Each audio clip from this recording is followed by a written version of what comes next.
there are four primary distorted masculine archetypes. And so these are failures of culture and family to initiate boys into men and men into deeper stages of maturation. The healthy archetypes are all important to grow through, but if we get stuck at any one of them, they tend to putrefy and distort into something that becomes, instead of being adaptive, becomes really dark and maladaptive. Yeah.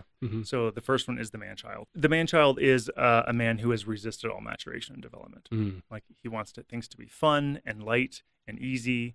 They're just resistant to taking on the mantle of adult male responsibility, which is, I am accountable to something larger and more important than myself. And the man-child would be the example of that, like deeply selfish, like I'm only going to do what feels good for me. So the failure of that transition, the death of the boy without the rebirth of the man, creates a very zombie-like existence. The zombie then is that sort of caricatured archetype. And you live a life that is relatively devoid of energy and passion and what the Greeks would call eros, right? This like life force. Yeah. There is a gray, lifeless, monotone quality. Zombies are plentiful in our society.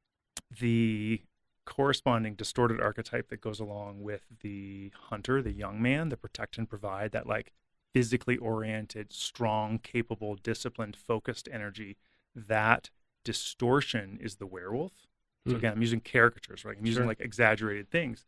But the werewolf confuses personal power with contribution. And so werewolves are indeed formidable. They're often very physically capable, very strong. They rely on other people's fear or at least intimidation of them as like that's one of their primary strategies. And they move through the world like a bulldozer. Their currency is violence or the threat of violence. And that can be physical violence. It can also just be psycho-emotional violence. You feel like you have to walk on eggshells around them because they might blow up at any moment. They have a bit of a wounded animal feeling. And the last of the distorted archetypes is the vampire. And the vampire corresponds to that alchemist, magician, shaman space. So they're much more psychologically and emotionally aware and intelligent. Capable. Very, very capable. And the thing that makes the vampire terrifying and probably the most dangerous of any of these distortions is that they hide in plain sight. They look like all the rest of us. They're upstanding members of society. They're intelligent and well-spoken, and they know how to nuance and navigate a room, often because they're standing on the stage in front of the room. They have gone into that interior space of awareness of themselves, awareness of others, what makes people tick, and they've emerged learning more skills with how to manipulate the world. But again, the fundamental thread through all of the distorted archetypes is they are only serving themselves.